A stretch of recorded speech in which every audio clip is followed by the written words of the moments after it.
Infamous 2 is a 2011 action-adventure video game developed by Sucker Punch Productions and published by Sony Computer Entertainment for the PlayStation 3 video game console.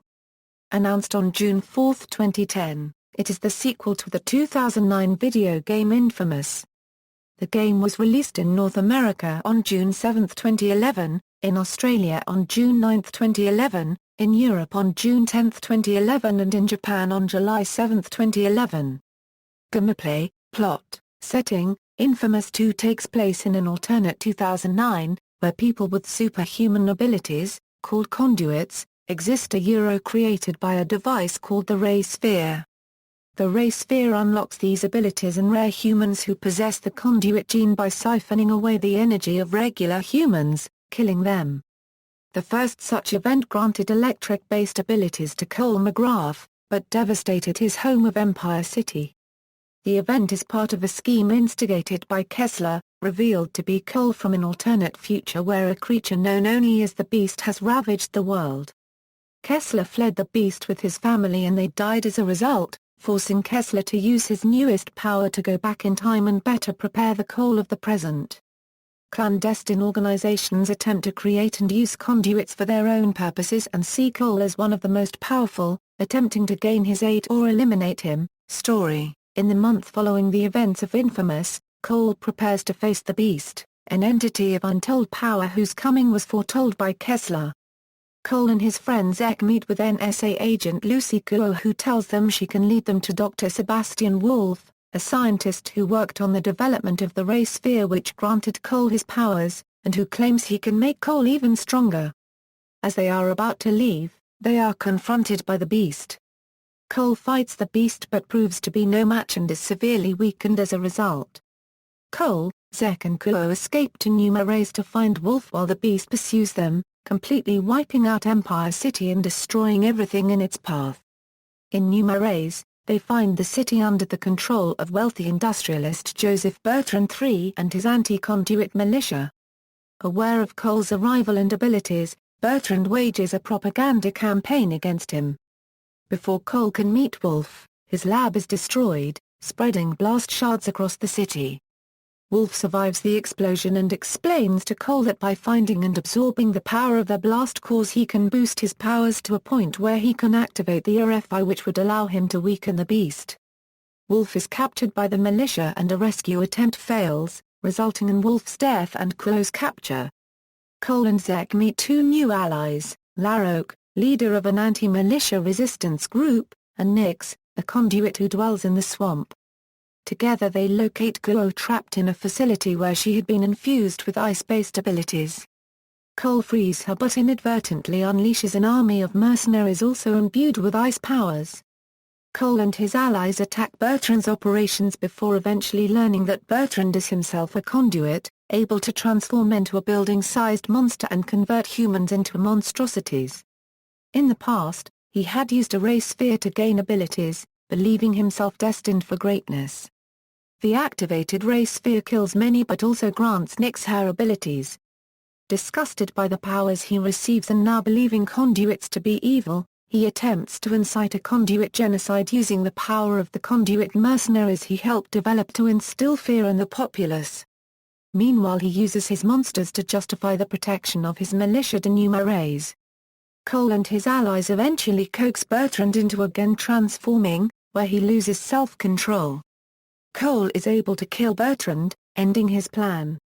During this time, the Beast is near Numa Rays and Zek and Cole attempted to kill it by launching a nuke into the horizon which fails as the Beast piecing itself back together. While on Recon, Cole encounters John White, an NSA agent who had seemingly died in a Ray Sphere explosion in Empire City. John reveals himself as the Beast. He shows Cole that a plague, created when the Ray Sphere was first activated in Empire City to empower Cole, has been spreading across the country. The plague is killing humans but conduits are immune once their powers have been activated. John acts like a Ray Sphere, using his powers to find and empower potential conduits, sparing them at the cost of countless human lives each time. Believing humanity is lost, John implores Cole to help him find and convert the conduits so that some may survive. After finding all of the blast cores, Cole prepares to activate the RFI. However, he learns that the device will not just weaken the beast but kill all conduits, but it could also nullify the ray sphere radiation, ending the plague. The story diverges from this point dependent on whether the player chooses to activate the RFI, sacrificing Cole and thousands of conduits but saving millions of humans, including Zek who has contracted the plague, or work with the beast to save the conduits while the rest of humanity will perish. Ending: if Cole chooses to save humanity, Cole leaves to join the beast. While Cole and Zek attempt to fully charge the RFI, the beast begins his attack. Larok and many of his men die in the battle and Cole is forced to fight Kuo. Nyx sacrifices her life to weaken the beast and give Cole more time.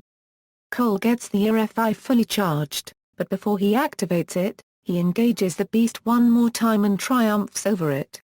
Kuo apologizes to Cole, admitting she joined the beast out of fear of dying. Cole replies that he is scared too, but he is ready. Cole then activates the RFI, unleashing a wave of energy throughout the entire world. In the aftermath, the plague is wiped out and humanity is saved, but the conduits, even non-activated ones carrying the conduit gene, perish on the spot. Aware of Cole's actions, the people of Numares revere him as the patron saint of Numares. Zek takes Cole's body offshore in a boat to bid him farewell in private, positing that conduits are no different than humans, as there was no one who had more humanity than Cole McGrath. The scene ends with a lightning bolt striking the sea in the distance. If Cole chooses to work with the beast to save the conduits, Nyx refuses to work with them, steals the RFI and leaves.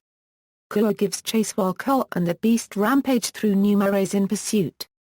Nyx attempts to use the RFI to stop them, not wanting everyone to be conduits and make her less special. Cole is forced to kill her. Zek confronts Cole and is also killed. Cole then destroys the RFI. The beast states that he can no longer continue, having grown weary of the killing. Cole is initially angry at having sacrificed so much in vain, but the beast grants Cole all of his power before allowing himself to die. In the aftermath, Cole and Kuo begin activating conduits at the expense of humanity. The scene ends as Cole realizes that he was originally granted powers to defeat the beast, yet he became the very thing he was originally sent to destroy. Development and release. Gaming journals reported the likelihood of a sequel to Infamous due to a Twitter post made by actor David Sullivan reporting on auditioning for the role of Cole in the game's sequel. In April 2010 it was reported that Sony had purchased the domain name infamousgame.com, increasing speculation that a sequel was in development. The game was unveiled when Game Informer released the cover for their July 2010 issue, which features a preview of the game. The design of the main character, Cole, initially underwent many changes, to the extent of making him look like a different character. However, after being taken aback by the uproar of fan support for the original Cole, Sucker Punch combined elements of the original with the new design. Some of Cole's clothing was changed to suit the new setting of the game. Eric Ladin was also brought in to replace Jason Kotal as the voice of Cole because Sucker Punch felt that they needed someone who could perform Cole's physical reactions as well as his voice to improve the use of their new motion capture technology. The cutscenes have been improved with motion capture technology to create a more cinematic experience. The stylized comic-like cutscenes from the first carried over into the sequel, though they were reserved for bigger moments in the game. In addition to the cutscenes, the popular moral element that was introduced in the original also transferred over to the sequel, but with a higher emphasis on overall route of the game, whereas in the original the moral factor only influenced minor results in the game, but ultimately led to the same final boss, with a different epilogue. As seen, the moral element will influence Cole's shirt, pants, and power color, with the classic hero blue and villain red returning. It will also influence Cole's skin condition, with heroic choices clearing his complexion and removing the scar on his face almost completely, whereas villainous choices will exaggerate his facial scars and cover his skin with tattoos. The karma choices also appear to influence what extra power Cole will begin to develop. Sucker Punch has worked to improve on the open-world aspect of the gameplay. This includes expanding the player's effect on the city in general. In the sequel, phone booths, telephone poles and buildings can be affected by the way Cole's powers are used. The city's populace will also react in a more realistic manner than in Infamous.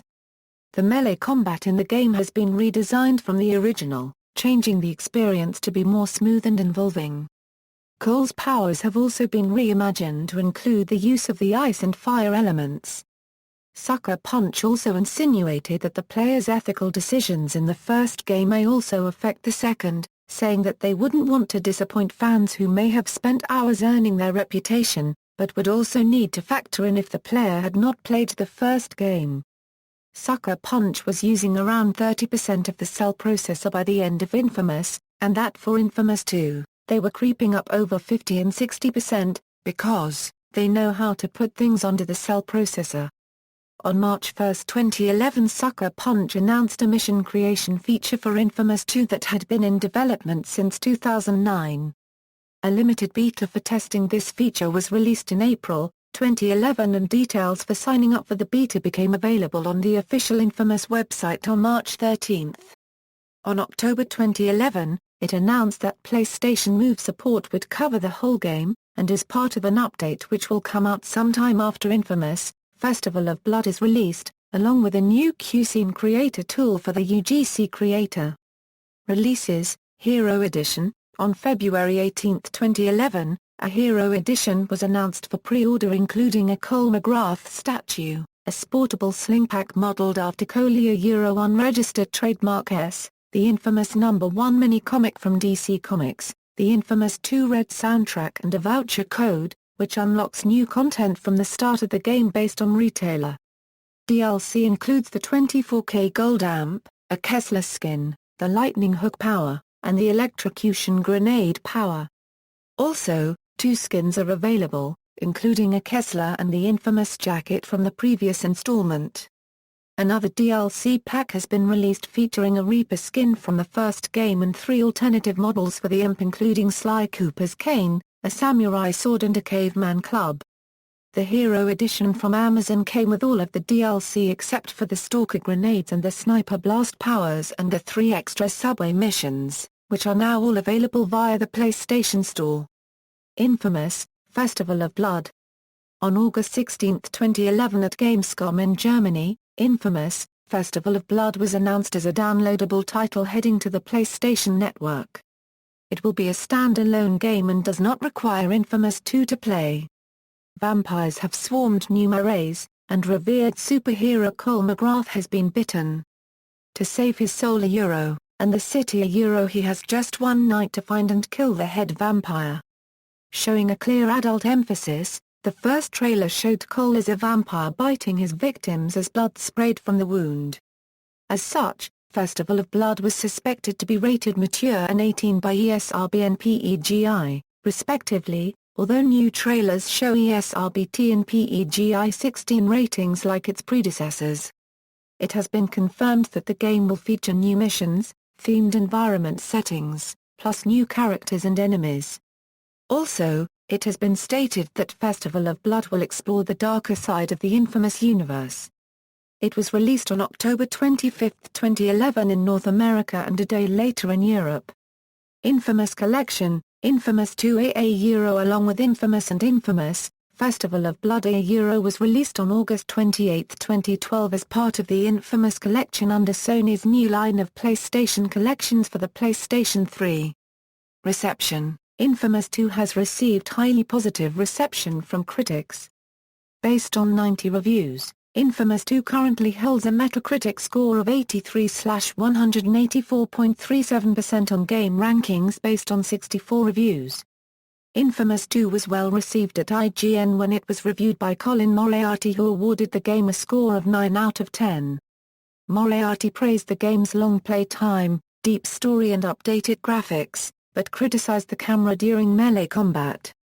One UP reviewer, Thierry Nguyen, gave the title a score of B+, and stated, "I just hope that Sucker Punch can take the combat power mechanics of this game, and then apply the pacing, storytelling, and flow of the previous game, to then create an utterly fantastic open-world superhero action game." Infamous 2 was not as well received at GameSpot, where they gave the title a 7.5 out of 10. The reviewer stated that small problems hold Infamous 2 back from greatness, but there's still a lot of electrifying fun to be had in Cole's latest adventure. The review from GamePro gave it a 3.5 stars out of 5, saying camera issues in melee combat. Confused navigation. Less detailed than original. Annoying combat. Game Trailers gave Infamous 2 9.2 out of 10, and stated excels with a varied open world, bookended by monumental set-piece battles. The inclusion of user-generated content constitutes almost as a game unto itself, and while the morality system isn't one that calls for tough decision-making, it pushes even further to provide two dramatically different gameplay experiences. Sales. According to NPD Group, Infamous 2 sold 369,000 copies in North America during the game's first month on sale, nearly twice as much as the first game. In Japan, where the game sold 33,474 during its first week, sales of Infamous 2 were much better. The sequel also secured the number 2 spot in the region, a feat the first game failed to accomplish. While there have been no solid sales data from Europe, Infamous 2 managed to stay in the top 10 for a few weeks in several countries in the region. References. External links: Infamous 2 at Sucker Punch Productions, Infamous 2 at Moby Games, Infamous 2 at GameFAQs.